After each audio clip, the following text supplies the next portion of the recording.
Bookie Beatdown coming at you. Paul, Cody, UFC, Abu Dhabi is on this Saturday. Saturday afternoon, love afternoon fights. Busy week of fights all around the globe, but particularly Abu Dhabi. There's 2 UAE Warriors fight cards. Then there's this card. I imagine Dana's probably doing one of those like looking for a fights with all this UAE Warriors action, but people are here to talk about the UFC. Coach, didn't you go to Abu Dhabi before? I did. Is that the picture with? I did. I'm gonna hopefully find the picture right now and put it up. Of the airplane. Yeah, no, I went to Abu Dhabi for 10 days to cover a jiu-jitsu tournament, me and a camera guy, and nothing ever got made of the tape. So it was basically just a 10-day vacation in Abu Dhabi. And it was awesome, man. Met Minotaur Nogueira, met Joe Meow, his brother Paulo Meow, just a bunch of Fiona Davies, got to talk to her, interview her for a little bit. So it was like a super good time. And then, yeah, what Paul's referencing is on the way back, I get to the airport and they're like, yeah, we overbooked the flight. They allowed my camera guy to get on the plane. They're like, his ticket's good. We oversold the flight. Your seat got resold. We apologize. We'll shuttle you to a nearby hotel and you can come back in the morning and we'll get you a flight out of here. But like, it's a 12-hour time difference. It's like the very next day I have a ride that's meeting me at the airport. I didn't like make a scene out of it or anything like that, but she's just like, no, sorry, we can't get you on one. Please go stand in that lineup over there. And then they're going to help give you details for the hotel and the shuttle service to take you to this hotel. So I'm standing in this line, I'm waiting. And then all of a sudden, after like 20 minutes, this dude at the front desk is just like, is anybody here flying to Frankfurt, Germany? And like 20 people put their hands up. And then he's like, is anybody here flying to Frankfurt, Germany solo? 19 hands come down. They all got kids and wives and stuff. So I'm like, I'm a solo rider. My camera guy's already fucked off on me. I got to bleep that out. Anyways, he's already gone on me. So I'm like, oh yeah, awesome. He grabs me. I got to run to the other side of this airport. Flight leads are like, they're going to close the doors in like 20 minutes. And it's like a 20-minute run. I run the entire way there, walk on. I'm sweaty. I'm out of breath. I go through the check-in. And then the girl's like, can I see your ticket? I go to make a right. She's like, can I see your ticket? She looks at the ticket. She's like, sir, you're not in coach. You're in like business class, like first class business class. I'm like, no shit. It was someone didn't show up to their flight. So that was the only available seat left. So they were like, here's the seat. And it makes you realize how much better these other people are living than the average folk. Like it's a bed and like a big screen TV, bottle of champagne, filet mignon, just an awesome time, dude. I watched Almost Famous, great movie. And yeah, listen to Pink Floyd, Dark Side of the Moon. They have it all, dude. It's unbelievable. Called my wife and I'm like, what would that ticket cost? And she's like, by the way, I was going to Frankfurt, Germany and then hitting a transfer. The transfer was coach back home, but it's 7 hours from Abu Dhabi to Germany and then 7 hours from Germany back home. Just the flight for the 7 hours from Abu Dhabi to Germany at that first class, she said it was $8,000 Canadian, which would be, I don't know, like $5,500, $6,000 US. For one way. Oh man, crazy. Yeah, people are living so much better. So what we got to do, hit a few PRPs, Paul Shaughnessy, and I'm just not that frivolous. I've never spent that kind of money on a flight. I prefer to invest in other things, but hit some PRPs and live a little finer. You know what I'm saying? This is a tough card all the same. I think there's a couple appropriately priced fights. As long as they just do their job, we get those right bounces, we hit those squeaky split decisions when need be. We'll be all right this week, Paul. Yeah, I'd never flown first class before until I traveled with Pat, and then it was a work thing. And then Pat's not gonna sit back there with the regular plebs, right? Folk. No, never. So luckily, I didn't have to also sit back there with the plebs because I'd always just flown coach. Maybe I'd like upgrade to a window seat or an aisle seat, depending. But yeah, it was very, very. I really learned. It's just like, there's not much up there on an airplane. The only commodity is space and service. I don't know if I've never been in one of those pods, though. Those things look absolute money. Yeah, I've never seen a whole lot of first class, but I would imagine like first class Air Canada would be like way different, or WestJet would be like way different than Air. I don't think WestJet even has it. Probably not. There's a Turkish dude in like the pod over, and he's with his wife, and she's got a pod, and then his two kids, cheap ass muff, his kids are sharing a pod. And I'm just like, damn, dude, it's like $24,000 to fly them to Germany from Abu Dhabi. But drop in the pail to some people, right? Anyways, a great experience, awesome time. Abu Dhabi, highly recommend. A lot of people were telling me like, oh man, it's the Middle East, watch yourself. They're probably cleaning up the streets, but there was like no crime. There's no homeless people walking around. It was very clean. And from everybody I talked to there, it's like, if you're from here, you're wealthy. If you're not from here, you get brought in from African countries, from European countries, from pretty well wherever else. You get brought in to work, and you get these work visas. And if you like mess around, you break into someone's house, you assault somebody, it's like you're dead, and you lose the work visa. So it's like nobody messes around. Like, I'm sure we were in the nice areas, but my experiences from being in the Middle East were like very good. I would 100% return at some point. 100%. All right, let's get into the action here. Nice little diatribe to start the show. We hadn't done one of those in a while. We went just off tangent. Basically 6 minutes into the show. So we should probably start talking about some fights. Main event, we've got Robert the Reaper Whittaker taking on Reinier de Ridder. Whittaker minus 138 favorite. The comeback on de Ridder is plus 118. I found it very hard to not, like, I haven't clicked submit yet because it seems like the market is all about Reinier de Ridder this week. I mean, it went up to plus 175. It's been kind of creeping back down. I don't know. I went back. I watched the Bo Nickel Reinier de Ridder fight, and it was a great strategy, great game plan. Wear this guy out, get him up against the cage, use that height for leverage, get knees to the body, and kind of take him out. It was a great strategy, but Robert Whittaker is a very Nickel, great wrestling. Robert Whittaker is 100% a proven commodity. Former champion. Maybe he's a little bit long in the tooth. Giving up a lot of size here, don't get me wrong, but historically, pretty hard to take down. Has some good wrestling in his own right. I feel like this is kind of like Ikram Aliskerov, where it's a little bit too much hype, and it was this part of the world where they fought as well. A little bit too much hype on the unproven guy. Not that Rainer's like unproven. He's had, one championship and everything like that. The guy's a badass. There's no disrespect. But at this number, I think Robert Whittaker's the pick for me. What about you? Yeah, he's a pick for me as well. You mentioned a lot of the same things that I'm thinking. Back class, he's got the higher level of experience. People may say he's getting a little bit old in the tooth. He's 34. Well, Reinier de Ridder is also 34. And I get that there's a wear and tear, and Robert Whittaker's had a lot more of that. But he fought 3 times last year. This is his first fight of 2025. So he's taken some time off. I expect him to be fresh. He has a significant striking advantage, in my opinion. It's all about, can he keep the fight standing? Now, Robert Whittaker, years back, absolutely. This was a guy that at one time was thought to maybe be on the Commonwealth team because his wrestling was good enough. Spent a lot of time working with premier level wrestlers, grapplers, and that was never really an issue to his game.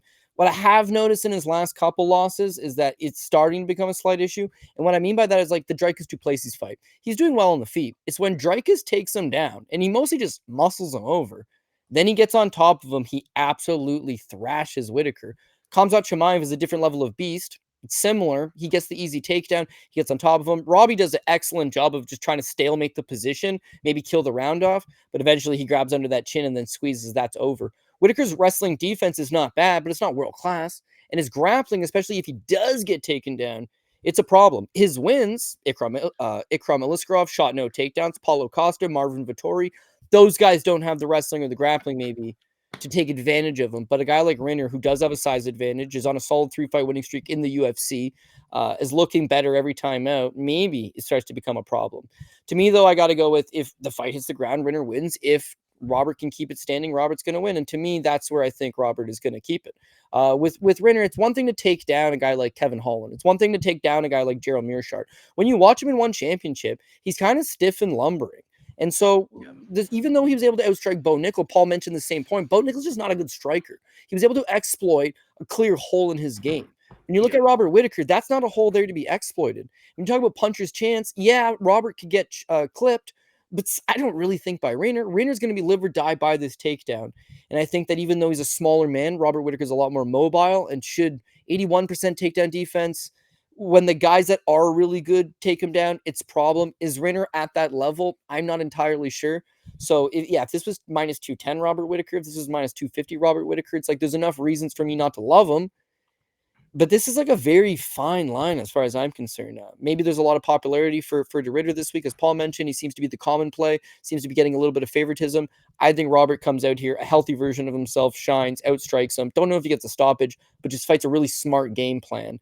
And I'm not saying prime vintage Yoel Romero can't take you down. I'm saying just give me 80% of that, and this should be enough to beat Reinier. So I got Robert the Reaper Whittaker to pick up the victory in the main event as well. Yeah, like that Gerald Mearshart fight for De Ridder was like pretty ugly, man. Like at least when they were on the feet, and he was kind of looking tired in round 3. Now we have 5 rounds. Like I don't know. It's easy. I think it's easier said than done. He'll have to prove it to me first by stealing money from my pocket. But we move on to the co-main event. We've got Petr Yan taking on Marcus McGhee. Yan is a minus 415 favorite. The comeback on McGhee plus 315. Who you got here? I feel like I'm getting suckered into a McGhee bet simply because of the number. Like I don't outright think that Petr Yan's not going to win this fight, or that Petr Yan's not super talented. And if you watch the show regularly, Petr Yan, one of my favorite fighters, man. This guy always delivers. He's super high volume. He's super, super technical. But this is not a good number, man. This is men's bantamweight division. McGee's got good volume. McGee's got maybe more of a power edge on Petr Yan. McGee's got, not that they're really all that good guys trying to take him down, but he does have a 100% takedown defense in the UFC so far. He knocks out Gaston Bolanos, who's a world-class striker. And in his last fight, he went out there and put on 102 significant strikes on Jonathan Martinez, who's also a pretty good striker.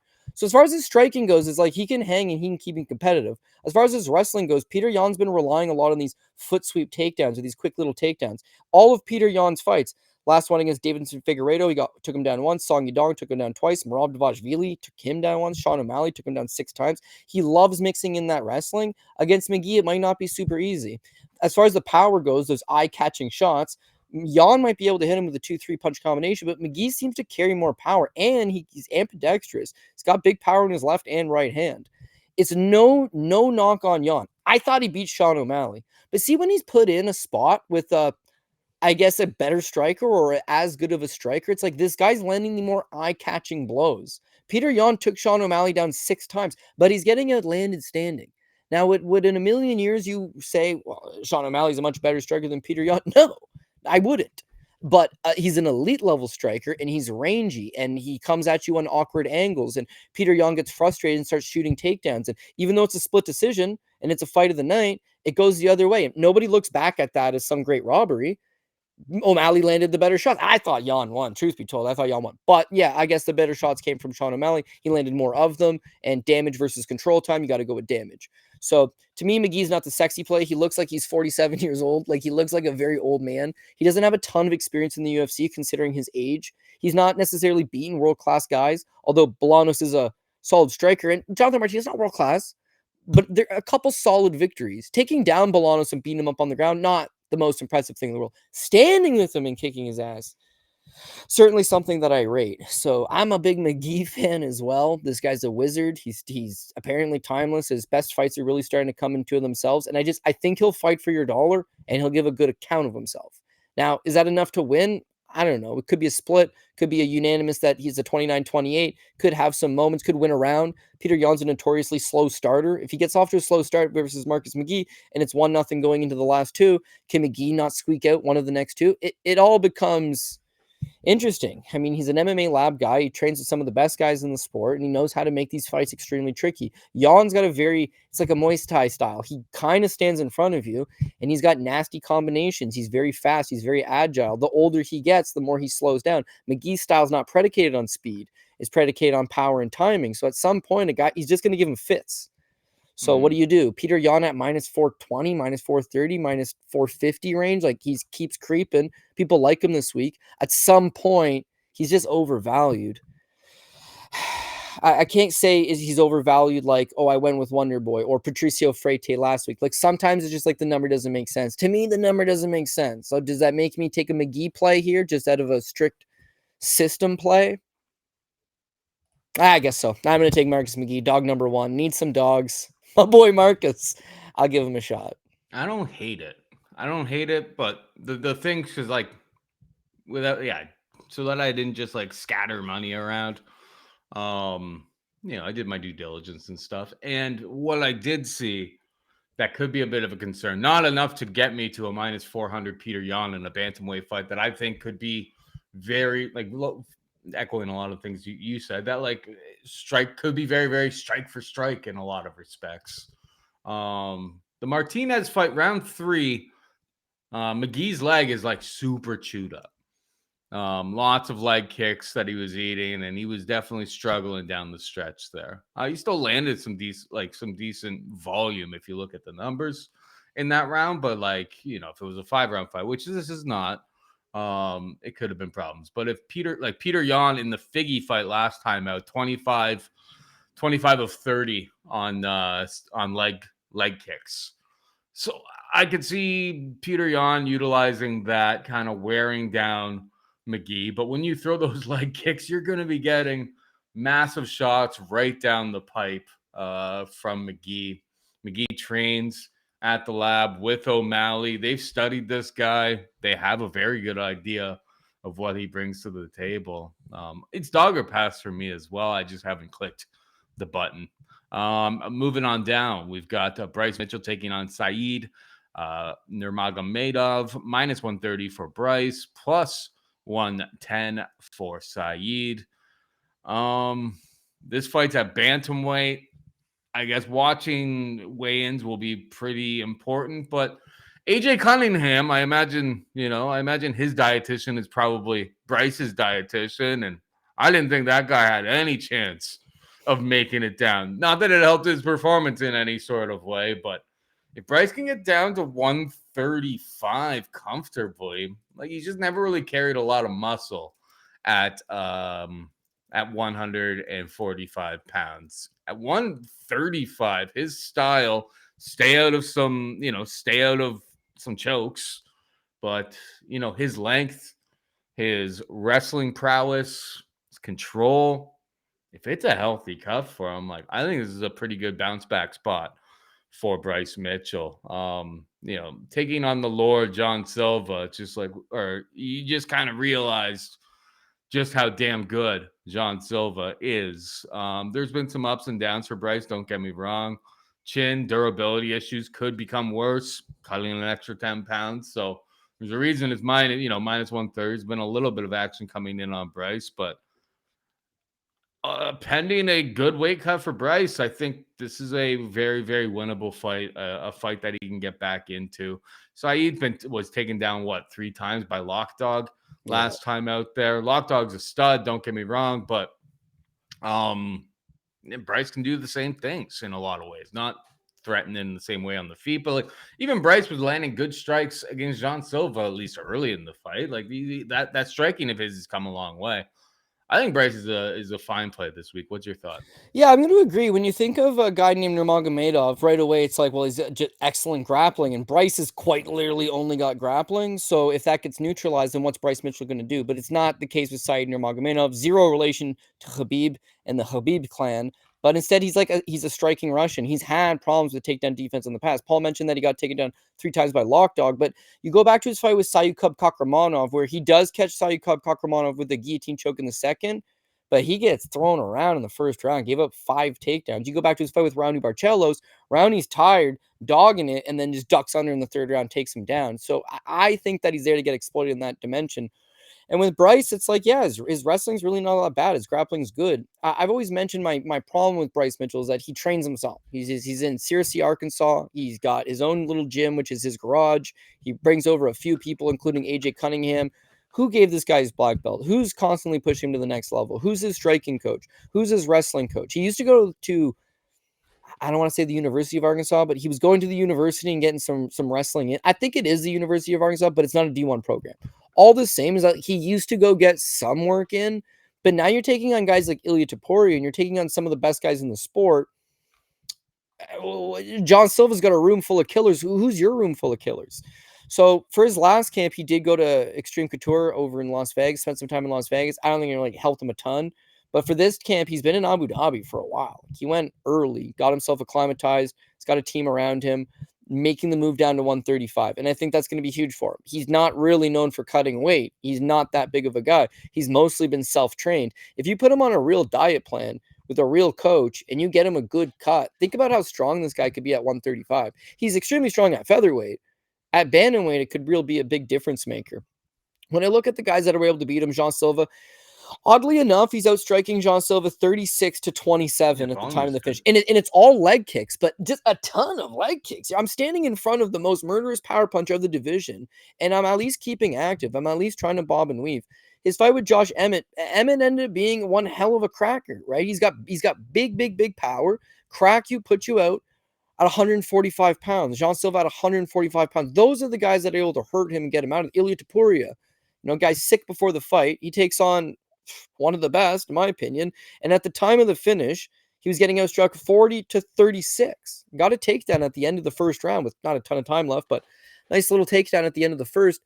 There's always been elements of it to his game. It's just he can't really put it all together. At 135, I feel like he could maybe just rely on standing with you and taking those punches, but then mixing in that wrestling, mixing in those takedowns, and really making you work. Because Nurmagomedov's had troubles with that in the past, I feel like it's definitely something that could be exploited by Bryce Mitchell. And the flip side to that is if he's going to catch Bryce, he's not the biggest power guy. He may be able to outstrike a Bryce. Spinning fist or something like that. Something crazy. Something crazy. The only thing, just MMA. Yeah, the only thing I really see with him is his guillotine choke, because he caught Nguyen Gafarov with it, he caught Salikhov Kakramanov with it, and he caught Cody Stamen with it. And it's fast and it's nice. And with Bryce, he's coming off a loss by guillotine choke to John Silva, but Gene really beat him up really bad before that.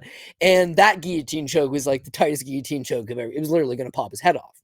Mm-hmm. So, is it easy to say, well, one guy's won 3 fights in the UFC by guillotine, one guy's coming off a loss by guillotine? That's MMA math. That's never going to work. That's not doing your due diligence. The way they really shake up is Bryce should keep himself out of harm's way, grind on this guy, use that size, use that physicality. I'm not as worried about him having a bad flight or a bad weight cut because he's been there well in advance. I think he's realizing that it's like, this is my last shot to be a real contender. I could fight in the UFC for 10 more years, but to be a real contender, I need to get a winning streak going. And every Bryce Mitchell fight, the lead up is just him talking all types of nonsense. And now he's not really talking at all. I think he's taking this one seriously. And if he does, I think he's got the tools to beat Nurmagomedov. So I got Bryce Mitchell as well.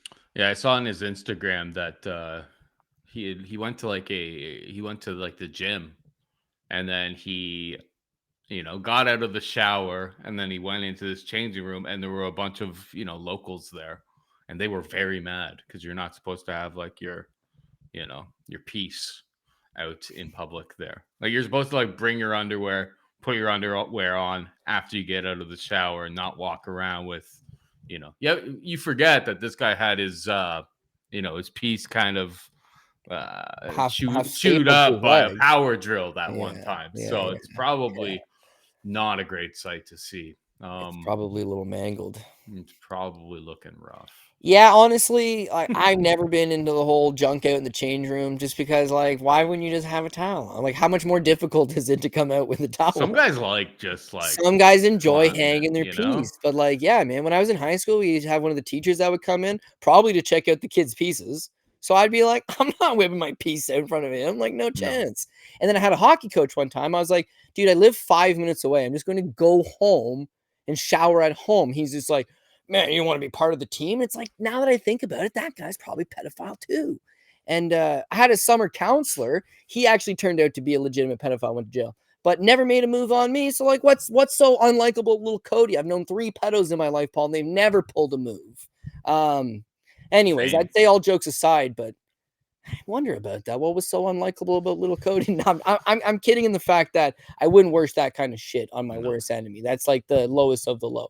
How can I tie this back into Abu Dhabi? What I will say, I don't know on the men's side of things, but one of the Australian BJJ girls, she was saying, she's like, well, I just have like a cut off tank top. And like in the elevator, they were like, no, like you can't be showing that type of skin in the public elevator. Like you got to put something on. And then when you go to the mall, they physically give the women like this headdress thing. Like if you want to access the mall, you want to come in this mall, you got to put this thing over and cover yourself up. So like the laws are a little bit. Bryce's case, I don't know. Maybe they photoshopped him, because remember they photoshopped him for Karate Combat, gave him a lot of, very feminine features. He was real upset about that. Maybe they saw that picture and were like, hey buddy, we don't want you shaking this mutilated dangling in the showers here. No. All right, let's get back to fights. We got Sharabutdin taking on Marc-André Barriault. Shara minus 650 favorite to come back on Barriault, plus 475. If this was like a few years ago and like Barriault had that durability, I would be interested in power bar at this type of price. But we're over in this part of the world. I know we're in this part of the world when Michael Venom Page was able to pull off the upset against Shara, but Michael Venom Page is a hell of a lot more mobile, longer, has that type of style. You know me, I don't play too many of these types of favorites, particularly with a one-eyed pirate who, I don't think he's actually all that good, but doesn't seem like a great matchup. I don't know if there's too many great matchups outside of, Bruno Silva and stuff like that for Marc-André Barriault at this stage in his career. So Shara is the pick for me. I just don't know if I'm going to be doing anything with it on my betting card this week. What about you? Yeah, I think Shara smokes him. I think the UFC knows exactly what they're doing. So he's like a multimillionaire, and he's very, very popular in Abu Dhabi, in the Middle East. They love him there. He has a residency. This guy does quite good. The UFC can't book him in North America. I mean, they could. There's certain commissions that will allow you to fight with one eye, just not the major ones that they're looking to go to. So they exclusively use him down there. He's a big fan favorite. He's coming off a loss, not a good-looking loss, and yet they've still got him booked on a pretty good spot, and they've given him the perfect opponent in Marc-André Barriault. This was perfect. Now, of course, hindsight's always 2020, Paul. We talk about this all the time. But in hindsight, Michael Venom Page is quite literally the worst matchup that Sharabutdin could possibly have. He has one eye. He has no depth of perception. And you've given him a straight long-range sniper, one of the trickiest guys who comes from angles. You don't see the punch coming with two eyes. How are you going to see it coming with one? He's super elusive, he's evasive, and he's constantly playing to your blind spots the entire time. It's the worst matchup that Shark could possibly have. So to rebound him from that, to get him back on the win streak, to get him back this momentum, to start building him back up into that menacing-looking star, is they got to give him the perfect matchups, and that's Barriault. Barriault can be a blind man, could fight Marc-André Barriault, because he's standing right in front of you. He ain't going nowhere. He might as well be made of Braille, because Magomedov is going to be putting hands on him and figuring out exactly where he's at. Dude knocked out Armin Petrosian with a double spinning back fist. He's got a wide depth of technique. He's got good volume when need be. He's starting to get experience, and Barriault is a drunken brawler going to hang out in the pocket and meet his demise. So I got Shara Pirate to get the job done and make it look good. Yeah. We move on. We've got Nikita Krylov taking on Bogdan Guskov. Minus 190 for Krylov. The comeback on fake Anthony Smith. Oh, the market just moved. Minus 200 for Krylov. Comeback on Guskov plus 170. Who you got here? This is actually a very intriguing fight. I have Krylov. It's a very intriguing fight because Bogdan Guskov only wins exclusively from his opponents just wearing themselves out, and then he takes over. His fight with Zach Pauga, if you watch it back, Pauga's lighting him up, and then at some point he catches him, puts him down. He's got good power. He's a big guy. He's getting outstruck 17-10, but he clips him. His fight with Ryan Spann, Ryan Spann takes him down in the first round and gives him pretty well everything he can handle. By the end of the first round, Spann, classic Ryan Spann fashion, is done by the end of the first. Second round, he accepts his demise. He folds over, and Guskov picks up the win. His fight with Billy Elekana, who quite literally takes the fight on a few days' notice and is a gigantic underdog. Billy Elekana takes him down in the first round, out-grapples him, and then dude's on a few days' notice, making his UFC debut. He fades off, and that Guskov's best characteristic. He's got some punching power. It's resiliency. It's like he'll let you win that first round. As soon as you start to fatigue, you'll botch a takedown. He'll end up on top. Maybe he tries to press the action. Maybe he tries to trip you. Maybe he just bombs you with that right hand. But once you start slowing down is when he takes over. And Nikita Krylov's made an entire career of exactly that. When he wins exceptionally fast. It always looks good first round, generally, and against some decent guys. When he loses, it's guys that are able to extend him out. So on one hand, it's like, well, Guskov will do what he always does. He'll probably lose the first round to Krylov, maybe the first round-ish, and then eventually he's going to take over. I can't quite get there, and I'll tell you why. It's like when Krylov's fighting, he's fighting pretty well good guys. And see, there's a weird lapse here where he beats Ryan Spann in 2023, had beat Volkan Oezdemir in a fight where he got 7 takedowns and didn't gas. Well, gassed a little bit, but still was able to make it 15 minutes and got 7 takedowns. That'll be the key for this one. But he takes 2 years off. He went between beating Spann to taking almost 2 years off and fighting Dominic Reyes. On top of that, it's like he's Ukrainian. He renounced his Ukrainian citizenship, and now he's living in apparently he's like banned from Ukraine. He lives in Russia now. He's like goes by the Russian flag. He's got a Russian nationality. And then 2-year-long layoff. What was he doing? Was he killing dudes in the war? Was he hurt? I don't really know. We faded him against Dominic Reyes. At least I faded him against Dominic Reyes. I faded him big time. Yeah, and it's like his timing looked bad. He just looked super like, again, you knew his cardio wasn't going to be quite there, and of course he gets clipped, he gets put out. What I'm looking more forward to this is that now he gets to go back to the gym, come back. It's not a 2-year-long layoff. He shook off some of the ring rust. Dominic Reyes is a former UFC title contender, fought for the belt, arguably beat John Jones. Losing to him really isn't the end-all be-all. Guskov's a noticeable step down. Guskov's a noticeable step down for most of the guys that Krylov fought. But I really do go back to that Volkan Oezdemir fight with the 7 takedowns and think, if Billy Elekana can take you down, take your back, and now grind, if Ryan Spann, who cut 40 pounds and is dying of dehydration, can take you down and control you for the first round, a guy's really only got to do it for 2 rounds and then survive. Krylov's not the best survivor, but if he can employ that exact same game plan, I think the takedowns are going to be there. I think the ground control kind will be there. Krylov's much bigger than Guskov. Maybe he's not much bigger, but I think he's going to have some power to match what Guskov brings to the table and just beat. At minus 200, you probably don't want Krylov over anybody. He's very, very untrustworthy. But yeah, I think he wins this fight. Better grappling, uses that grappling, doesn't want to get chin checked again like he did in his last fight against Reyes, which was a nasty knockout, but it was nice. It was a nice shot. Is Guskov going to land that? Not so sure. I got Krylov and his grappling to get the job done, so I'll take Nikita. Yeah, he's just got to recreate the Volkan Oezdemir fight, really. In terms of like the layoff for him, I wonder if it had to do with like war in Ukraine, because like he's Ukrainian, but it seems like he trains in Russia. It's a weird There's one. something going like cross-border stuff. I don't know. Maybe that's what kind of held him out. I'm not entirely sure. He doesn't really have like the Al Capone, the former Al Capone, doesn't really have much of like an active social media presence. But yeah, submitting Ryan Spann in round 1 when Spann actually has energy, that means something. But yeah, that Volkan Oezdemir fight, a guy who literally took down Guskov and subbed him, and isn't really a submission threat whatsoever. Look, Krylov's got to do it early and often. Don't eat the big shot. That is obviously the biggest path to victory is Guskov by KO for him. But I agree. I think Nikita gets back on track here. I didn't like him at all against Dom Reyes. I mean, they gave us underdog money on Dom Reyes. I've never really been a big Bogdan Guskov fan. But not that I'm not a fan. Not a big believer in his upside. It's just light heavyweight is so bad that this guy's gotten into the conversation. We got Amanda Ribas taking on Tabatha Ricci.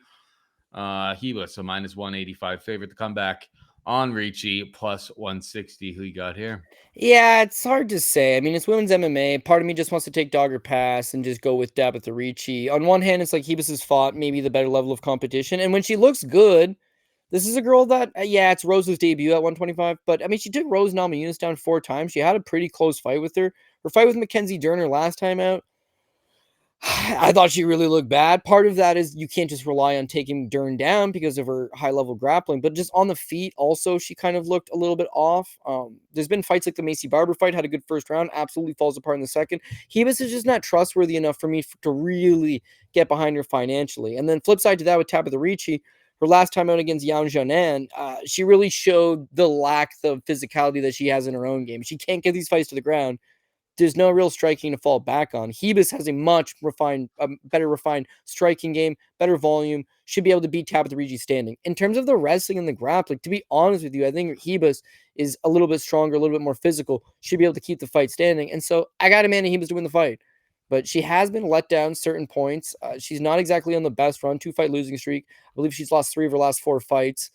Mentally, I'm not certain how confident she's feeling. But stylistically, again, watching the tape on, I think Ribas keeps the fight standing more often than not, and then just boxes her up a little bit. So I will take Amanda Ribas, but not super confident. And Ribas has like a 5-inch reach advantage here. Ricci's just small against everybody, but that's been her undoing right from her debut against Manon Fiorot, up a weight class. But it was like, oh my God, it looks like she's twice the size of her. So Lupita Godinez is just a little bit physical. Yan Xiaonan, her last time out, just very physical. So it's that kind of what she struggles with. But so, yeah, I can see this thing going many of ways. And again, for women's MMA, it seems like it's a close enough fight. Ricci's another girl that when she's shown up, she beat Angela Hill. I thought she lost. She beat Tisha Pennington. I thought she lost that too. Lost that fight. Definitely. That cost me money because I had Tisha. Weird, man. Tisha won for sure. But this is women's MMA. This thing's likely going to decision. And they're both going to have moments, and it's going to be greasy, and it's going to be split. So dogger pass is warranted, but I don't want to just use it as a cop-out. I feel like Ribas wins more often than not. So I will make that the play. Yeah, I mean, the fight's going to really come down to who gets the takedowns, who gets top control in a lot of ways, which a lot of these types of fights against two credible grapplers kind of comes down to. It's one of the harder ways to 100% know. I will say that the one thing that would concern me about like backing Ribas in this spot is like the cardio has been in and out in some fights over the course of her career. So it's never completely like she's never a stone cold lock to really fight 3 hard rounds. I think that's the hardest thing for her. Whereas Ricci like can go, three hard rounds in her sleep. So I'm gonna lean towards Ribas as well here, but I'm not sure if I'm gonna do all that much with it this week. It seems like the bout order changed. I'm going off of fight odds here.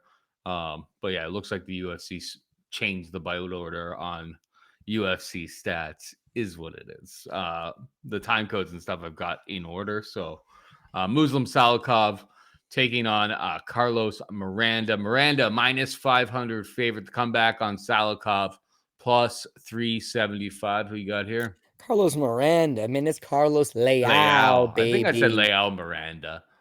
I'm just reading off of a page, Cody. All good. Yeah, Carlos Leal has been like one of the great I don't know, I want to call it a comeback story, but it's like he went from not really being all that good in the PFL to like this dude's an absolute problem, man. He constantly marches forward. He's got big power in that right hand. His timing's pretty decent. He's just hyper aggressive. And I'm not saying he's on the juice or anything like that, but he's certainly like, I mean, he's developed his physicality a lot.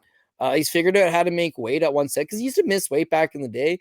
And it was like, this guy's just too big for the weight class. But now it's like he's really figured out how to make it, keep a lot of that compact frame. And he's not really like gassing out and going anywhere. He made his debut against Rinat Fakhretdinov. Was like a 2-1 underdog. In that Fakhretdinov fight, super short notice. I actually was all over Rinat Fakhretdinov thinking, I've seen this guy fight many of times, Carlos Leal, and there's no real X factor to his game. He can strike, he has some power, but he doesn't have punching combinations. He's not super smooth, he's not super technical. His grappling is just mid-level. Rinat Fakhretdinov went 2 of 19 on takedowns. 2 of 19. He couldn't get the guy down. And not only that, it's like he would chuck these bombs and Leal would just constantly back him up, land shots. Thought Leal won the fight. They ended up giving it to Rinat Fakhretdinov, which I was happy about because I had money on him. But right then and there, it was like maybe Rinat Fakhretdinov is just no good. I didn't quite give the respect to Leal just yet. Then he got booked against Alex Morono. I respected him there. I think they lined him as like a minus 800 favorite or something. Yeah, he was a really big favorite. And it was like, okay, well, they're giving him a good fight. But what I want to say is that he landed 79 significant strikes in 4 minutes and 16 seconds. Unbelievable, dude. Unbelievable. He's got that pace. I'm not saying he wouldn't have gassed out, but like he walked through a few good Morono counter punches and was just completely unfazed, dogged him, landed a bunch of shots. By comparison, Alex Morono went tooth and nail against Daniel Rodriguez, D-Rod, to a split decision, took everything he had. And yet Leal just absolutely dogs him. When you look at Muslim Salikhov, he's 42 years old now, 41, I believe, and he averages just over 3 strikes landed per minute. A UFC fight, an MMA fight, is 15 minutes, which means he averages about 30, 45 strikes is his best that he's going to land over that time frame, right? 45 strikes is your average on 3 landed per 15 minutes. I just don't think it's going to be enough to catch Leal. Yeah, he's got spinning hook kicks. Yeah, he's got big power when need be. But you can just look at his entire body of work. And Muslim Salikhov is very much extremely selective with his punches. He's waiting for that one big shot. The fights that go longer, he fights Leonardo Staropoli. He only lands 63. Elizu Zaleski de Santos, he had only landed 40 significant strikes. Fought Francisco Trinaldo, an aged version, had landed 62. These are on the high end for him. When he loses, Jingliang Li's able to knock him out. Randy Brown's able to knock him out. I think he can be caught by Leal's power. I think he could be outworked by Leal's pace. But of course, the king of Kung Fu is never beyond landing some great technique. The guy has legitimate power. He can catch guys and knock them out. It just seems like he's prone to getting outworked. Coming off a couple nice wins over Song Kanan and Santiago Ponzinibbio, but again, it's not the version of the Pons that we all would love to believe it was. And with Song Kanan, he's not really had the best run in the UFC. I do feel like Carlos Leal, who's younger than him, faster than him, stronger than him, and is really going to come out and keep him on the back foot. It's hard to spin when you're moving backwards. It's hard to beat a guy with that one punch power when he's not letting you set it up. And when you watch Salikhov, he loves given that time to set something up and spin off of it. Or for you to rush in blindly and he's going to counter off something. I don't know that that's going to be the effective strategy. So it's a dangerous fight to bet on the perspective that it's violence. These guys both have power. Someone's probably getting knocked out here. But I just feel like Leal probably wins it a lot more often than not. So I did take him. Big favorite, I get it. But I do think he gets the job done. Here's an interesting stat. Muslim Salikhov has had 12 UFC fights.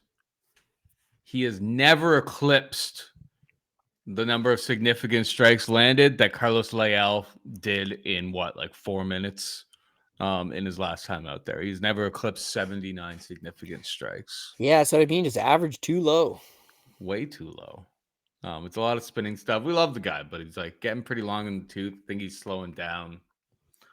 Doesn't have that much. He has a little bit of wrestling. I don't think it's going to be effective here. I think he gets dog walked as well. I'd probably expect the number to grow even more as the week goes along. We got Ibo Aslan taking on Billy Elekana. Aslan a minus 255 favorite to come back on. Elekana is a plus 215. Who you got here? Yeah, this one's interesting to me. So with Ibo Aslan, he's like a minus. Did you say it was 225? 250. 250. Yeah, I just think this guy's extremely one-dimensional. He is getting some okay work over in Las Vegas, but I mean, he's very flat-footed, plodding, power puncher. When you watch him on the regional scene, he knocked out a couple decent guys, but he just looks fairly one-dimensional with his striking game. Since he's been in the UFC, they book him against. I mean, Anton Turkalj really should have pursued takedowns more. He shot 8 of them, got 0, right? Against Ion Cutelaba. Cutelaba's the betting underdog. We took some Cutelaba. I was on Cutelaba. He got 2 easy takedowns and then was able to submit him. Now, Cutelaba can get takedowns on guys, but he's not really shown a great grappling game. He's not really shown an extensive ability to stick to a game plan, and he was able to find that path to victory in Ibo Aslan, which is ground this guy, get on top, grind on him. So when I look back against Turkalj, it's why did he go 0 for 8? He's a decent wrestler, but he's not physically strong. Shoots far from the outside, doesn't quite get the technique on the takedown, so he's got to muscle it. He just doesn't have the ability to muscle it. When he does get takedowns, it usually just scramble ensues right away, and the guys get back up. He's not good at holding guys down. Billy Elekana is absolutely nothing special. But against Bogdan Guskov, well, also, he trains full-time in Las Vegas, been there for a long time. As an amateur, he had fought a bunch of notable guys as an amateur. I believe he fought Brian Battle. There was one other one. I'd have to bring it up. Billy, as an amateur, went 7-0-1. He beat Sullivan Colley from Bellator, who's actually really not bad. And he beat Brian Battle as an amateur. He has a draw against Ty Guerter, Bellator veteran. It was this guy's going to be okay. His fight against Nick Compton, he starts off really good. Takedowns, control time. And then he just flat out gasses. When he fought Bogdan Guskov, it was the same thing. Billy took him down. Billy controlled him. Billy took the back. And then he's on short notice and he's got a suspect gas tank. Against Ibo Aslan, I'm pretty confident that he's going to be able to get early takedowns. And whereas Ibo's not a Guskov, Ibo's not a Daniel Compton, he's not really a very deep cardio, very deep, I'm going to push you into those later rounds and take advantage. Billy's got a full camp this time around. Billy's got coaches that have worked with Aslan. I almost feel like he's live to just very much like Tuco Tokos from a couple weeks ago against Junior. It's like, probably don't want to hang in on the feet a whole lot. But this guy's got a ground game that's readily exploitable, and you have just enough grappling to get him in those bad spots.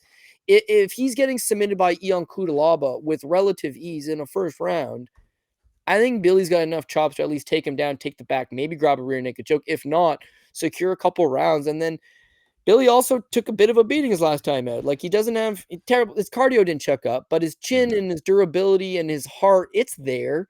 He just really needs to get on an Aerodyne or really hit a racetrack or really hit some EPO on a cycle or something. But just like get your cardio up one way or another and have 2 rounds of cardio and survive. Maybe it's doable. So this may be a bad pick, but it's going to be the PRP pick because it's my lowest level of confidence. But I'm going to take Billy Elekana. Interesting. I kind of thought that maybe they're bringing in Elekana as like the worst guy on the roster to come try to build a Turkish, a dude from this region of the world. In Ibo Aslan, there's only one Turkish guy on the entire roster. It's Ibo Aslan, and he got out muscled by Cutelaba last time out, kind of donkeyed and kind of embarrassed. Watching the Elekana versus Guskov fight coming into this, yeah, he was able to get the takedown. He wasn't able to do all that much with it, and he looked pretty physically weak. Also, he quit, man. He quit in that fight. I mean, I think he was like at the end of round 2, he doesn't get back to his feet. He literally, it's either that or he bet Guskov by sub, because like he didn't get back up. He literally waited for Guskov to like just kind of approach and lock in the guillotine choke, and they're just kind of like, that looks kind of sus. That looked very suspect. Like the ref is like, you should get up. You should get up. And he's just like, I don't want to get back up. But like he didn't really defend the choke either. Like he straight up quit. I can't back a quitter. Maybe he was Ibo hoping. Aslan's the pick for me. Maybe he was hoping, similar to PFL Africa last week, that if I just sit here, the guy will launch an illegal flying knee to my face and get himself disqualified. But unfortunately, he got guillotine choked. He was hoping he would pull I've already forgot that. Kane. I was going to call him Umar Kane, but that's Rugrug, the good one. This guy, no relation, and he could be a problem, man. This guy gets in the right hands and gets in 10 more fights over the next 3 years. He'd be a problem, but like, he clearly doesn't understand the rules. Yeah, delayed pain or something like that. Just absolutely killed me. I could see myself flip-flopping on this pick, but I do want to watch weigh-ins. What do the guys look like? Does it look like it was a good weight cut? You're not wrong. Ibo Aslan's Turkish. He's popular over there. He does hit significantly hard, and like getting out grappled by Ion Cutelaba, who's got 20 fights in the organization and got wins over guys like Khalil Roundtree. Like, it's really not the worst look going. Maybe I just didn't give him enough credit. Could see myself flopping on that one, but if I do go Billy, it's all the way at the bottom, just a shot in the dark. All right, we move on down. I think this one may have been moved up to the main card now. It's a great fight. Hopefully the flyweights get a little bit of respect, because we have Asu Almabaev taking on Jose Ochoa. Ochoa, slight favorite. Depends on, I guess, what book you're going to right now. Close to a pick 'em, but Ochoa's taking a little bit of money. I mean, they opened this one, and I think it shot down, within like seconds. They opened it so poorly. They opened up Ochoa at plus 330, and it took like 2 minutes, I think, or something like that, for that just to disappear. Ochoa is an absolute dog, man. I enjoyed watching tape on him this morning. The Cody Durden fight, he's taken down for a second there, but he's like showing an active guard. He's showing an ability to get back to his feet. Obviously, at the end of round 2, absolutely bombs on him, gets him out of there. The fight against Lonir Kavanaugh, he's a big underdog. And that fight was very, very tit for tat, strike for strike.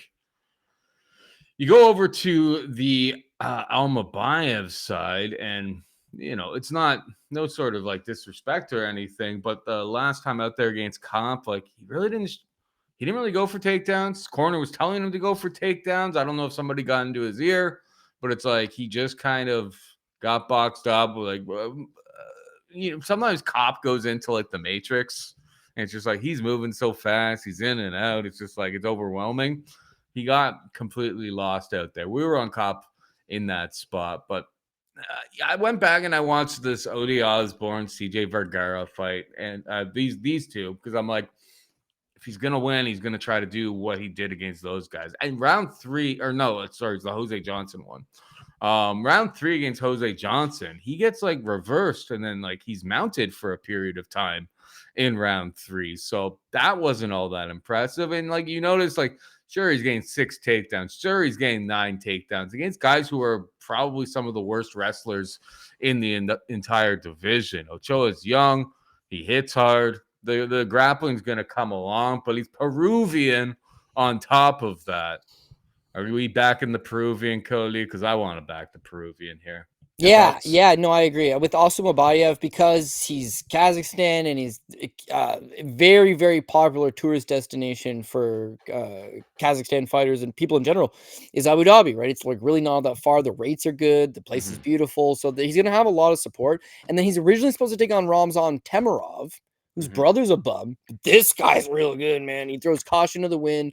Big, big, big murderous power. Temirov is going to be a problem. Temirov pulls out.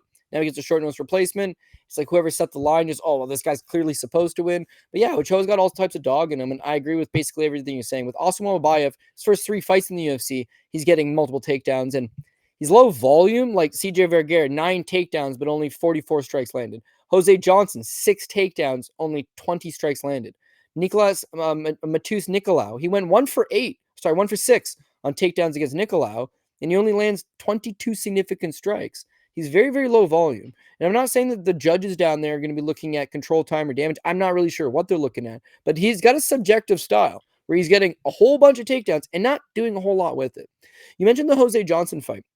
In the Jose Johnson fight, he has 4 submission attempts on Johnson. And actually, Johnson does have the one on him as well. But of those 4 submission attempts, he can't catch him. And this is an exact Jose Johnson that got caught by a Damon Blackshear twister and then got subbed in his last fight in 2 minutes by Felipe Bunez, like an arm bar. His grappling is really not all that good. He's big, tall, long, can't stuff a takedown, can't really grapple other than triangles and arm bars off his back.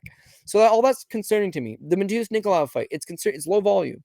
Against Manel Kopp, it's like, yeah, if you were concerned with the 1 for 6 on takedowns against Matus Nicolau, that was the name of the game here, where he went 0 for 6 on takedowns against Manel Kopp. Now, Manel Kopp's fast. He's got good footwork. And like you said, he's very tricky. He's got big power, and he's very reactionary. So you don't want to lead the dance constantly and move in on him because he's looking to counterpunch. But if you don't lead the dance and you don't move in on him, maybe he's just going to snipe you from the outside. So it's a bit of a weird fight.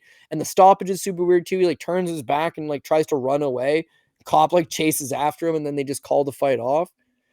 Kind of weird. It wasn't like he got knocked out, but it was like he ran out of ideas. He's a one-dimensional guy. I'm going to shoot takedowns. If I can't get them, I don't have enough substance on the feet to outpoint a guy. And with Ochoa, he very much does. His 2 fights in the UFC have been Lonier Kavanaugh and Cody Durden. In the Kavanaugh fight, I wouldn't say gave him everything he can handle, but it's a good fight, man. It's competitive.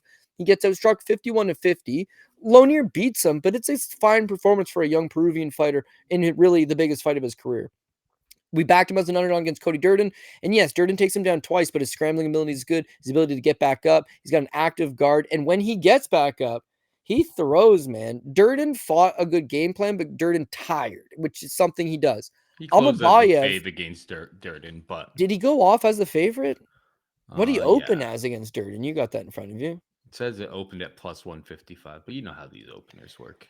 Yeah, openers are soft. You can't really put a whole lot of stake into that. Yeah, I put like 500 at Bet Online for like an opener, but then that 500 will like nuke it down to a pick'em. Like that's kind of how this goes. It's like 1 or 2 guys get that number, and then like 37 of them all track it and say that they got that number. But yeah, of course. Well, the fight was in Atlanta, Georgia, which is where Cody Durden's from. Yeah. So I remember he was like a popular take that week. But yeah, listen, Ochoa did get taken down. It's just his scrambling abilities is good. When he gets back up, it's good. His volume, his striking, his power. I mean, really nice finish of Cody Durden. All that seemed to be there. I think also Almabaev, he's got a better gas tank than Durden. So if Durden was able to get early takedowns, so will Osu, and he should be able to do it into the second round as well. But he's not going to do it enough to make it that's the story of the round, and that's the story of the fight, is him getting takedowns in control time. He'll get a takedown. Ochoa will get back up. Ochoa is going to beat him in the striking. He'll get another takedown. Second round, instead of getting 2, he'll only get 1. Third round, he won't get none at all. And the volume and the pace from Ochoa should take over. Yes, Jose's coming in on short notice, but he's Peruvian. So, I mean, his gas tank's very likely going to hold up.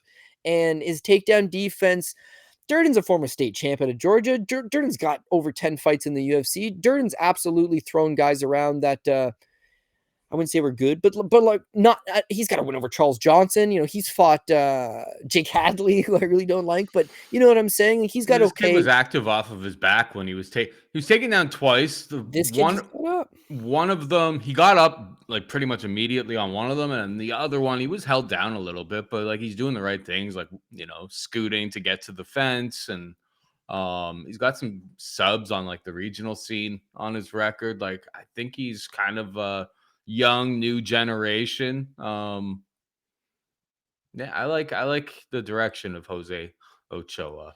Maybe he gets wrestled and controlled a little bit here, but like when they're on the feet, he's going to be landing the eye-catching strikes for sure. Anything final to say about this fight? If you got him at plus 340, whatever the opener is, that's a no-brainer. The closer it gets to even, it's not as worth. You don't love him as much. But in the bottom line is, do I want to lose money on a guy that got up and went for it and threw down, or do I want to lose money on a guy that's getting takedowns and holding position and not landing a whole bunch if it goes to the scorecards? Yeah, I mean, I'm getting still dog money on Ochoa. I know he's going to fight for it. This is a tough fight. It's not the greatest style clash, but it's dog money, and I think he can keep this thing competitive enough to get the job done on the scorecards. If not, maybe land some. This dude's running away from cop. Yeah, get something like that going. Land some good shots. Make him question himself in there. This is not a wrestling match. It's a fight.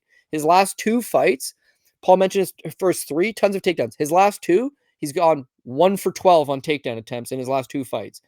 Make him that version. Stuff those takedowns. Beat him up. So I got Ochoa.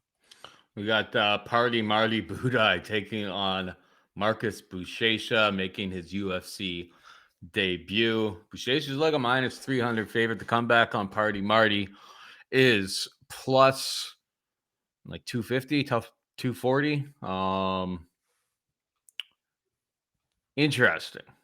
Very interesting. I do see like a Buchecha by sub prop out there. Obviously, fight odds have this stat right here. He's not 5'4". Buchecha by sub is like plus 100. Almost feels very trappy in some way, shape, or form. Interesting thing about Party Marty is he's never been taken down in the UFC. 100% takedown defense. But you know, you peel back the onion a little bit, and you're like, well, which of these guys is really bringing that wrestling type of game? And the answer is, outside of maybe Shamil Gaziev, not too many guys. So, you know, some guys have tried a single, you know, takedown on them, half-hearted in a lot of ways, kind of throw you off in other ways. I do like Marcus Buchecha's takedowns. Like, I think he gets to the hips, he gets to the single leg pretty well when I was watching some of his fights in one. There's obviously the loss against Umar Kane. So big. That guy's just so damn strong, though. And even though Buchecha round 2 in that fight is looking pretty tired, he gets deep. That fight went to decision, if memory serves correct. He didn't quit on himself. He got to decision. He took a whole bunch of punishment from a very physical guy.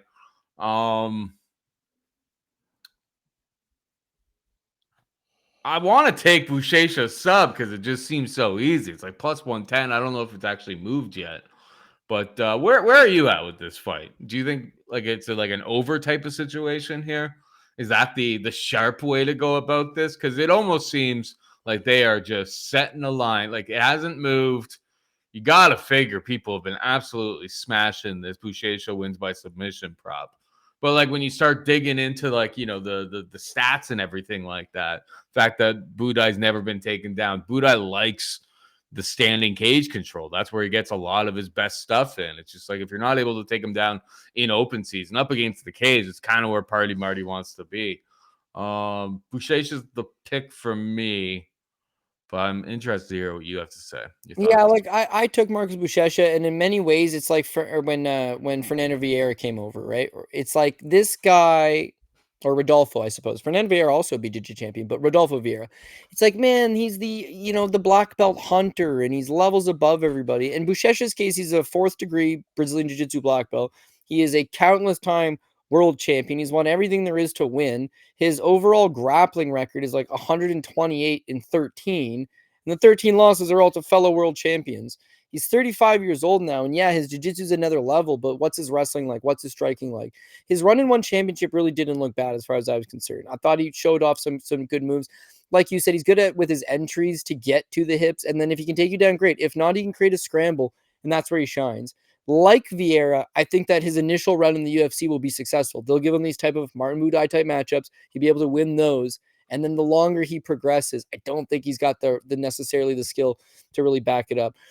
Rugrug's case is like Rugrug's a Senegalese wrestling champion, and he's very, very large, just gifted freak athlete who's inexperienced and raw, but like what he lacks in technique, he makes up in sheer just aggression and physicality. It's a weird fight, and as Paul mentioned, it went to decision. Not a whole lot of guys go to decision with Rugrug, and also Rugrug's the current one champion.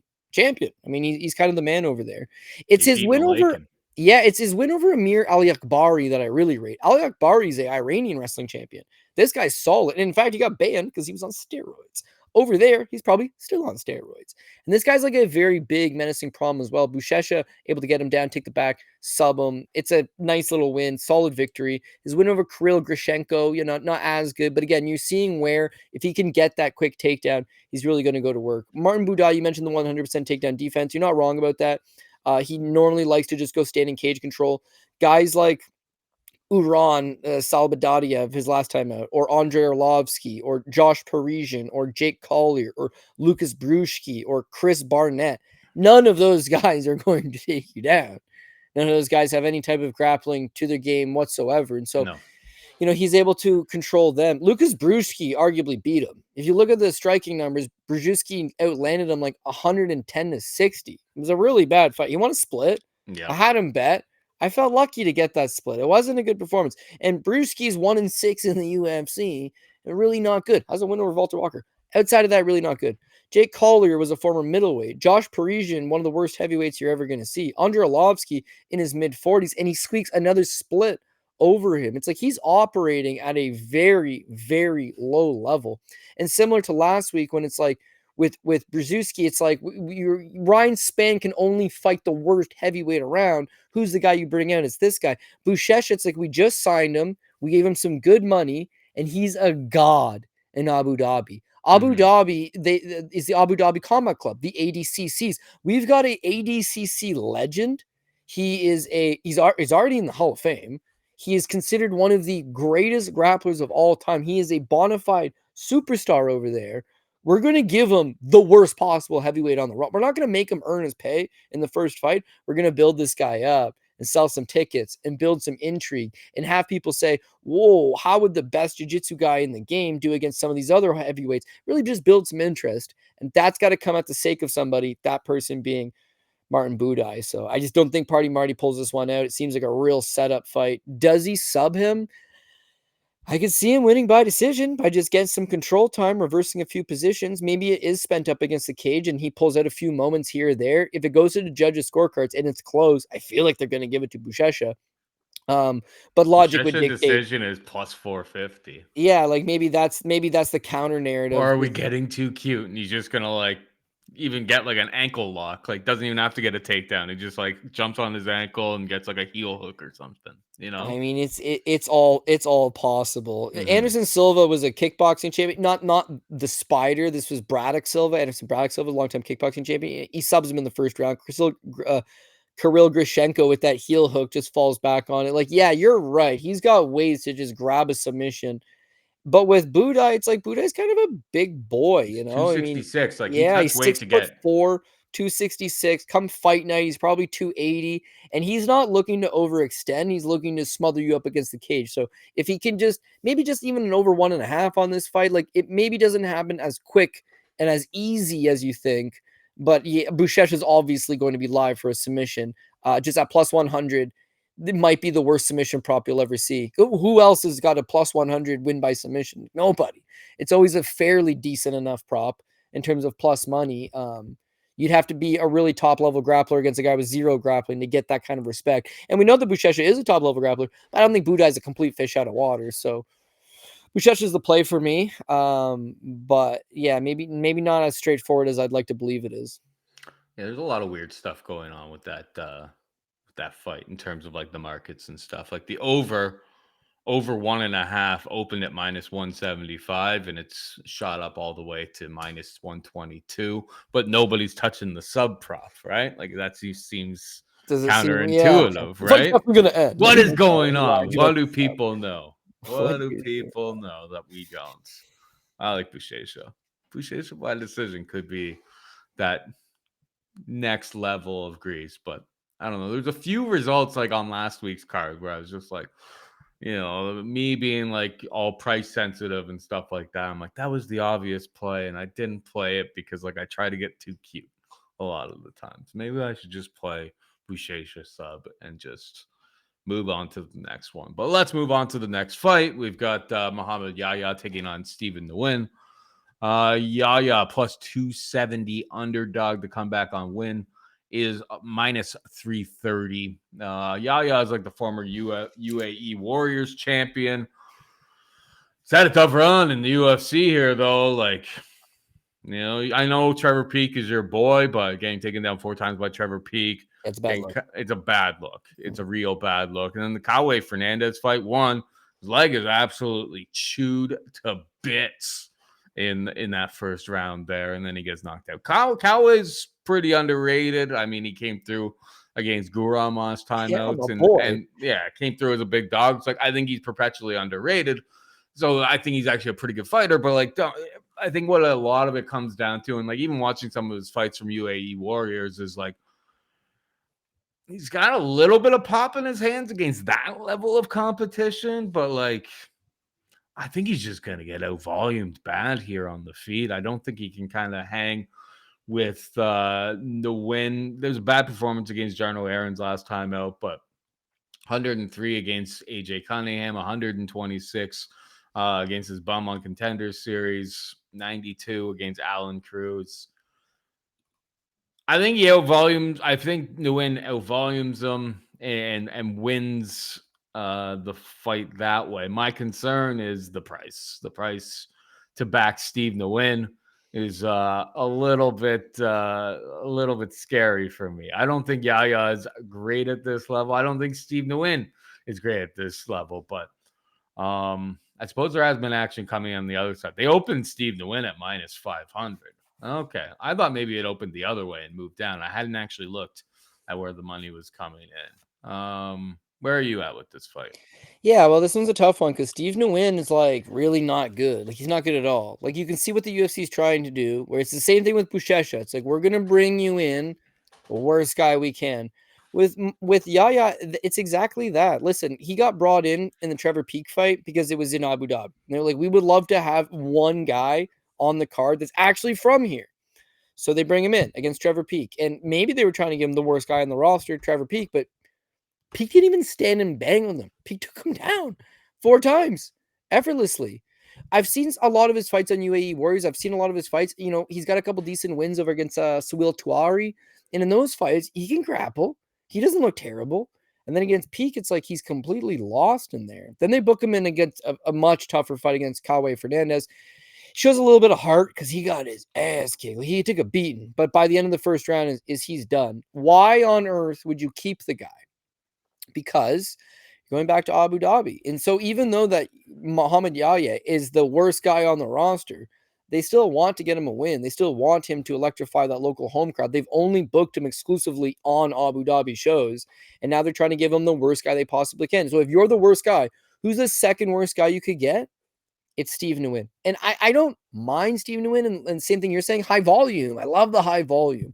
But like he's reckless, has zero defensive abilities, doesn't move his head, there to get hit. He fought Elon Cruz on the Contender Series. He got hit 132 significant times. Flying knee knocks him out. His fight with Theo Ryang, right?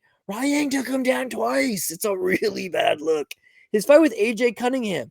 AJ Cunningham's about the worst guy you're possibly going to get in the UFC. And, you know, he's able to, he put a real big beating on him. High volume. It's that fight with Yarno Aarons, man. I lost a pretty penny on that. Yarno Aarons is not good. But he's a Dutch kickboxer. He's a Dutch kickboxer. He stands his ground. He finishes his combinations with a big old leg kick. And Nguyen's tall. He's just tall, and he's just big volume. Not a huge bunch of snap, not a huge bunch of power, just a lot of volume. And I mean, he just got timed over and over again, had no answer to it, got a quick little takedown, wasn't able to do nothing with it. Aarons, who has a very low-level ground game, is able to basically just nullify him. I felt like Nguyen started to pull it off. Not pull it off. He started to look a little bit better maybe down the stretch, but he was just absolutely puzzled top to bottom in that fight. And then that fight is over a year ago. He fought for the UFC. Well, he fought in the Contender Series in 2019. He fought in the Contender Series in 2021. He fought in the Contender Series in 2023. And then he had one fight, UFC debut in 2024. And now he's taking the second fight in Abu Dhabi super randomly against the local hometown guy. They would love for Yahya to get the win. It's just how does he do it? Nguyen definitely has the volume advantage. I think he's got the striking advantage. I think he may have, you know, better durability or just better overall pace. The takedown defense I'm very worried about because Elon Cruz is a straight up striker. And AJ Cunningham really can't do anything. Yarno Aarons is a Dutch Muay Thai guy. Theo's not good, and he got 2 takedowns. I'm not saying Muhammad Yahya has got good wrestling. He got wrestled by Trevor Peek. But that would be his path to victory. And so Nguyen to me is the favorite. He's the side. But he said he opened up at minus 500. And even now he's like minus 300. It's like he's really bad, man. I can see why people are taking the other side. Just 100%. Take the best number you can get on him. And if that means waiting, then wait. And if that means passing, if he's minus 300, minus 400, like he's not UFC caliber. Not that that means anything anymore. And not that his opponent is either, but this is it's a bad fight both ways. It's closer to 50-50 than it is 3-1. Personally, if I'm lining it Nguyen minus 180, minus 190, but 3-1, 5-1. Technically, you should be taking Yahya at this price. Well, I'm going to see if Nguyen comes down to minus 180, minus 190, because at that point I would take him. And then like everything, this is not something that I need to jump on right this very minute. I do my research on it, but I want to wait to weigh-ins. Because of course, many times in the past, it's like, hey, I watched some tape study on this guy. I like him, and you bet it. And I don't care if the guy's may not get video for the weigh-ins this week, by the way. Abu Dhabi's got the money. They're not going to cheap out like Louisiana. No offense to Louisiana. I just don't know if there's going to be any media. I don't know if there's going to be any media over there to do it. Well, you do it. Just if you do a poor job and you don't report to the sheik properly, you get your hands cut off, and you don't want that, man. You don't want. It's hard to type. It's hard to tweet out. Like you got no hands. It's just there's no money in doing these weigh-ins anymore. Like all of these like media, all these media places are like exclusively only doing it for like pay-per-views or like if it's in Vegas and it's convenient for like the MMA junkies and stuff like that, right? Where they have people already in that town rather than paying them.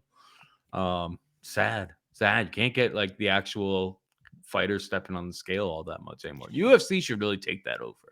Yeah, I mean, I'm sure they will, but it's hard to be like, oh, we're the UFC and we're the media. They could just film the video themselves and put it out. They used to do weigh-ins open to the public and make an event out of it and have stare downs and all that stuff. But yeah, foregone are the days. And it's sad. Yeah, it's a sad state of MMA media where it's like, listen, we gotta go do this show. It's like, okay, well, I gotta fly you out and I gotta fly the camera guy out and I gotta put you guys up in hotels and I gotta give you a per diem. And the UFC says, yeah, come to the event. Now you go to the event, you do all this. And it's like, yeah, man, we interviewed this guy, and this guy. But all these other outlets, well, they interviewed that guy, and that guy as well.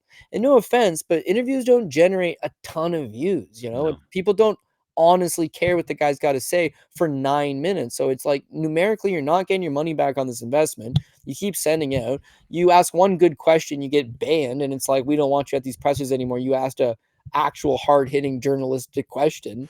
It's like you're constantly tiptoeing around it. And then the only people that have got like full access and have the money to go to it if they want to are like the Nelk boys. I'm like, who the hell wants to listen to them interview somebody or talk about fights? So it's like a super weird shift going on where, similar to the fighters, there's not a whole lot of money in journalism for fighting. There's not a whole lot of money in writing articles or taking pictures or breaking down fights. It's like you do it for a labor of love, right? But if you got to get planes and leave constantly, and you got kids, and it's like, oh, I got to go to the airport, and UFC's here, and then UFC's here, when UFC's here, UFC's here, and you got to get someone that's going to MMA Junkie or MMA Mania or MMA Fighting or some newspaper, and they're going to pay for you to go to every single event. Like, it's so costly. You just don't get it on the back end. So there's less people doing it, and as a result, you're getting less coverage. And the sport's supposed to be growing. It's not supposed to be harder to find weigh-in results. It's not supposed to be harder to find pertinent information or check out cool features or see interviews. But like, yeah, them days are getting long past gone. So there's a big money in Abu Dhabi. They're funding the sport essentially. All the good cards are kind of ending up over there. Same thing with boxing. It's like I want to say that they could inject some money into this thing and take it over the top, but it just doesn't seem like coverage is something and nobody really cares about. It's sad. Hundo P though. Hundo P, as the kids would say. Finally, we got Damon Blackshear taking on Davey Boy Grant. Damon, a minus 340, favorite to come back on Grant, plus 280. Your thoughts? This could be another bad pick, but I feel like Davey Grant. Let's go. I thought you were going to take Blackshear. No. Davey Grant. I was going to offer some sort of shoey here. This number keeps growing, Cody. Sorry to cut you. Sorry to the people who have been like, stop cutting. I got excited. I thought he was going to pick Blackshear. I was going to offer a shoey bet of some sort of way, try to negotiate, but this number keeps growing, so we may get better than plus 280. I haven't clicked like outside of like one degenerate parlay, which I have a bad number of Davey Grant in that degenerate parlay. I haven't actually hit it, but like it's growing. The market loves Blackshear every single time. But sorry to cut you off. You do your breakdown, and then I'll do. No, dude, listen. We've been Davey Grant supporters for a long time, right back from Ultimate Fighter, Team Ronda Rousey, Team Miesha Tate when he lost to Chris Holdsworth in the finals. It's like Davey Grant is a blue collar fighter. He shows up his lunch pail. He gives you everything he's got. He will not quit on himself. He's a little bit older, but he's Michael Johnson older. Where I wish I knew Michael Johnson age like that. Some of these older guys, Max Payne Griffin almost killed me in the week before against Chris Curtis. Like, you can be 39, you can be 40, you keep yourself in good shape, you're a consummate professional, you dog these guys every time you come out, you're going to be able to hang. And that's exactly what Davey Grant does. He's fought in faster fighters. He's fought in more technical guys. He's gritty and he finds ways to win. Notable victories, Jonathan Martinez knocked him out. Marlon Vera, he's 1-1 against Cheeto, but he's got to win over Cheeto. Rafael Sunsao, he subbed Rafael Sunsao. His losses, Daniel Marcos, robbery. Adrian Yanez, robbery. Ramon Tavares, his last time out, we back him. Old man Davey Grant still got something left in the tank, and he styles. He absolutely styles on a kid. He's like far younger, far faster, far stronger than him. Davey Grant just keeps going. And again, and we mention this all the time, a guy that's going to fight for your dollar. Do you want a guy that's going to sit on his ass and say no mas? Do you want a guy that's going to say, oh man, it's 0-2. I guess I lost this fight. Do you want to, my bad again, Calvin Cater, I'm going to look like a deer stuck in the hairlights? No, you want a guy that's going to be like, I'm going to go for this thing and make it happen. Betting underdog, always like betting him as a betting underdog because he's got that dog in him. So Davey Grant, someone that can grapple, as I mentioned, subbed Rafael Sunsao with an inverted triangle choke. Can strike, has big power, can fight 15 minutes, cardio, physically strong, bangers and mash, baby. I like me some Davey Grant. The flip side of that with the Damon Blackshear, couple things. Damon Blackshear is a finesse fighter. Once the going gets real gritty, I think he's prone to falling apart. Second of all, he's mentioned in a couple of these recent fights where like he felt sick. The Cody Gibson fight, he's like, I felt really sick in the back. And I didn't get going in that first round because I didn't trust my body to hold up. And it's very concerning because now he's got to fly to Abu Dhabi. And it's going to be real hot. And it's a completely different culture. And it's different food. And it's a different time zone. And if your tum-tum is hurting, well, that's not going to bode well against Davey Grant, who's leg could be broken, and he's still going to give you the damnedest of his abilities. Watching Blackshear, it's like, okay, well, Cody Gibson boxed him up solid in the first round and got the takedown on him. Alatang Lee had some spots. Blackshear looked better in that fight, but Alatang Lee is not someone I rate in the top 50 of the division. Cody Stamann, he looked really good against Cody Stamann. I'm going to take that one against him. His losses, Montel Jackson knocked him out in 18 seconds. Basically a one punch. Mario Batista, he started really well, and I know there's an argument he won that fight, but he faded hard the longer it went down the stretch. Guys like Farid Basharat and Yusuf Zalal, he just quite simply couldn't keep up pace. Yusuf Zalal, actually, he won the first 2 rounds, and then he got 10-8'd in the third. So, like, cardio's always been an issue. His game is really good jiu-jitsu, but his wrestling's not world-class. And his striking, it's a liability, dude. He don't move his head. He's there to get hit. I think he's going to get slapped. I'm not going to get greedy, but a part of me is going to get greedy. Straight up pick Davey Grant. I think Davey Grant knocks him out. So the KO prop's kind of juicy on this one as well, but I don't mind it. It'll be better at other spots because nobody's touching it unless people start touching that plus 700. Yeah, and like, you know, if you go a ways back, and we're talking 2018, so we're talking 7 years ago. Manny Bermudez, triangle, Stasiak, armbar, Holdsworth, rear naked choke. I suppose therein lies the risk, but I'm of the belief that Davey's filled out that part of his game. And we saw it with the Rafael Assunção fight, being taken down 5 times there and getting a submission of his own. Suppose it was, the Holdsworth fight was 2013, way further back. 2018 was 7 years ago, 9 years ago, and I think that hole's been kind of fixed. And we've seen other guys taken down by Blackshear be able to survive. Cody Gibson just kind of ran out of gas, and I feel like that's what happened to him in this fight. Wow, I was thinking that you were going to be taking Blackshear here, Coach. And I bet Blackshear. I'm pleasantly surprised. Yeah, I've had Blackshear in his last couple, and again, he's on a 3-fight winning streak. We've been waiting for the fade, buddy. Every time I watch him, I'm like, like it's gonna happen, and we've been able to get through them. But Davey Grant presents just the perfect balance of it's really unsexy, so no one's like, oh, Davey Grant's gonna be the guy to ruin the party, but it's like Davey Grant's ruined a whole bunch of parties, and he's always the dog. Yeah, it's what he does. I mean, with Blackshear, he's got 2 performance bonuses. His rear naked choke over Cody Stamann and that twister over Jose Johnson. Quick little submissions. Davey Grant, it's like he got a submission of the night bonus against Rafael Assunção after the inverted triangle. Fight of the night against Adrian Yanez when he got robbed on a decision. Fight of the night against Marlon Vera in the rematch. Knockout of the night over Jonathan Martinez. Knockout of the night over Martin Day. That one you don't rate as high. But it's like, again, he's like, he brings it. And that level of, maybe he gets taken down, maybe he gets subbed, maybe it's all for nothing. But I know he's going to go out there and give me 100%. Where Blackshear has been vocal about the I don't feel good. Maybe it was something I had at lunch. Maybe it's the rehydration. Maybe it's that you get on a 3-fight winning streak and you get a little bit cute. Maybe you want to stand a little bit. Maybe I want to make this an entertaining fight. And maybe you go get your head knocked out by Davey Grant. I mean, the fact that Montel Jackson knocked him out in 18 seconds, Montel's a big boy. Don't get me wrong. Big old hands on him. I'm not holding it against him, but his Blackshear's last fight against Alatang Lee, okay? He shot 0 takedowns. Didn't even shoot 1 single takedown. He was content with just standing the entire time. He was eating some shots. Yes. So now you say, wow, I doubled him up on the significant strikes, and I won the fight, which he did, just with my striking. I'm going to do the same thing to Davey Grant. Please, dude. Do that. And so that's the reason I don't want to bet Blackshear this time. I think he will. I don't think that's the way to go. All right. We are just about out of time. But before we go, hit him with that PRP codes.